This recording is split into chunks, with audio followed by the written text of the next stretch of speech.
In the final video of this series, I'll title the album, interleave the pages with Glassine paper, and mount the photos using photo corners.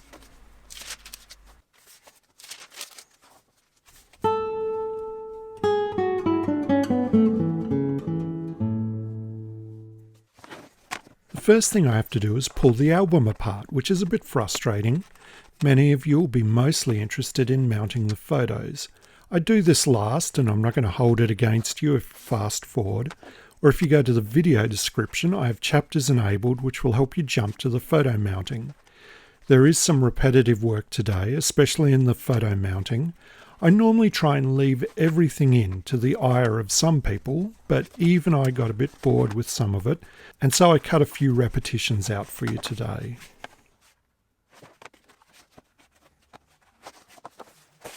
I didn't do a good job with continuity in this video.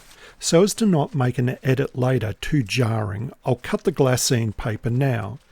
Glassine paper is a thin, very smooth and translucent paper that is often used as a protective barrier or interleave for books, photos, stamps and art. It's a good match for inkjet printed photos, but before you use it with other types of art, you should do some research. It's not suitable for all art, and it can stick to some types of media and photos. I buy Glassine paper from a specialty supplier, which I list in the description. It is readily available from art supply stores. Just look for 40 GSM neutral pH translucent natural white. I think every single example I found had this description or very close. Schmedt and Talas each sell some wonderfully patent glassine, which I would use if I had easy access.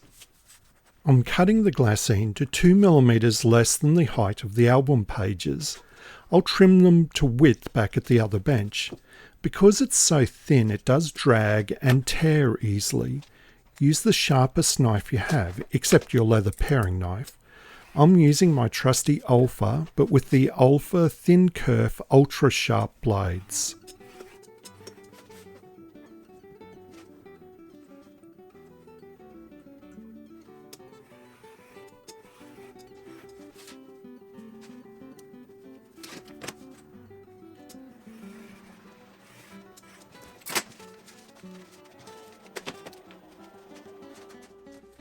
Before I reassemble the album, I need to title it. I decided to make this album a memento of the Bind 23 bookbinding conference that was held in Brisbane a couple of years ago. My friend Bernard was the official photographer for the event, and he printed me a great selection of photos to use in the album. I'll put Bind 23 on the spine and add Brisbane and 2023 on the front.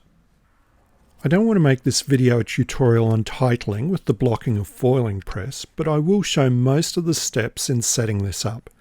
I don't have any huge brass faces, so I use some 48-point printer's type for Bind 23.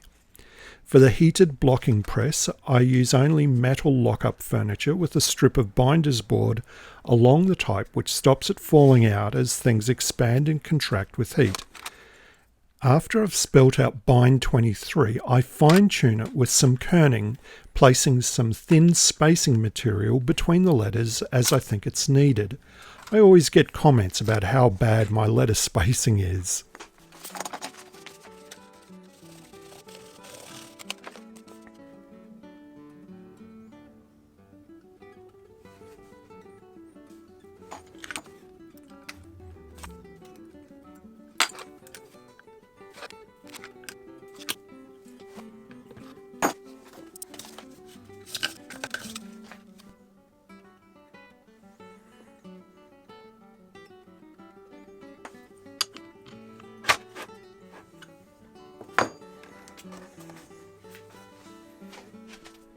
I got a bit of a surprise when I made the impression. I'm not used to having such a wide case, and the front interfered with the handle of the press. Like everything in bookbinding, when something doesn't go to plan, don't panic and it usually works out.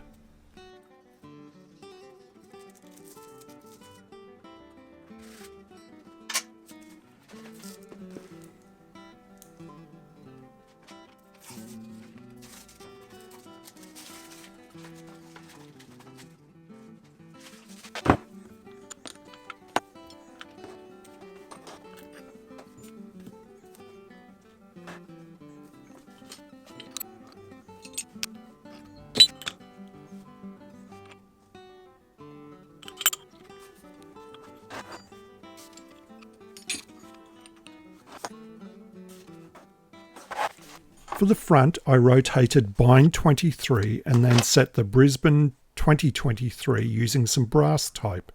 The process is the same otherwise.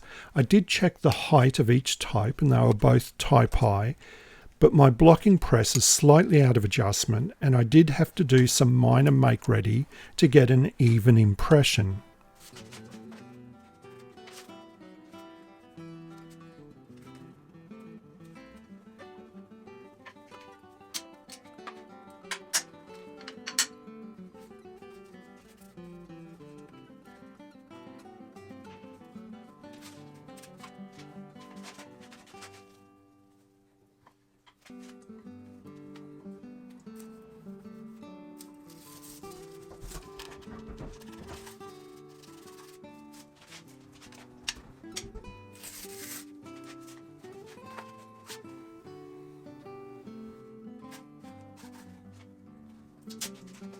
Once the titling is done, I reassemble the album, adding the Glassine interleaves. But first I trimmed the Glassine to a couple of millimeters less than the width of the pages so it doesn't extend past the edges of the block. And then I punched holes using the front page as a template.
To add space for the extra material, I replaced the back spacer with a thinner spacer.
One of the hardest jobs was deciding which photos to use and the order. Thanks again to Bernard for the photos.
There are a few options for mounting photos in an album like this.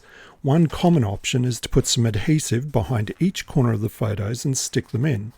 This is commonly done using pieces of double-sided tape sold specifically for this purpose. There are commercially available mounts of this type using acrylic adhesives, which are probably safe for the photos. But they are meant to be permanent. You can't easily remove them. You could use some thick PVA, but introducing moisture to the back of your photo is best avoided. If the primary concern is to do no damage to the photo, then the best option is to use photo corners. No adhesive comes into contact with the photo, but you still want to make sure the adhesive used in the corners isn't going to degrade with time in such a manner that it might migrate and damage the photos later. Pressure-sensitive adhesives that are rubber or synthetic rubber based should be avoided. What to look for is corners that use acrylic adhesive and claim to be archival in some way. This is mostly marketing, but it's all we have to go on. I couldn't find many products that met these criteria, and the easiest to obtain are from Lineco. They have different types of photo corners, and I've chosen to use the smallest they have. Some of the others I think are designed for holding things in place that are being matted. They also have corners made from paper, which you might like the look of, but I wanted to use clear corners. These Lineco corners were far from perfect. The first problem is that they're expensive. I paid $35 Australian for 240 corners, which should be enough for 60 photos. But some of them wouldn't pull apart and others lost the top layer. I think a pack would only do 50 photos at most, which means they cost 70 cents per photo to mount. Plus, it's just annoying that they are such a pain in the neck to use because of quality issues. I only show mounting some of the photos in the video. There was at least one time when an entire strip of the corners wouldn't break apart and then the top layer pulled off.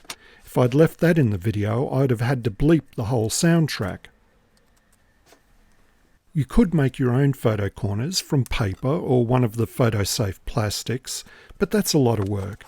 I'm sure there are better products out there. Let me know if you have any recommendations, and I'll add any that I can confirm as good in the description. To position the photos on the page, I made a simple template from card. I roughly centered the photos, maybe with a slight bias towards the foredge. You should position the photos in a way that you like. Centered is a bit boring, and having multiple photos per page would look good too. A less common way to mount photos in an album that you might see occasionally is to have small diagonal cuts in the page to push the corners of the photo into. I'm not a fan of this method. I don't think it looks good, and after some time the photos are left with a permanent planar distortion at the corners. So you can see there are pros and cons to the different ways of mounting photos in albums, and I'm going to stay with photo corners as I think they're the best for the photos.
Of course, the last thing you should do is label all the photos.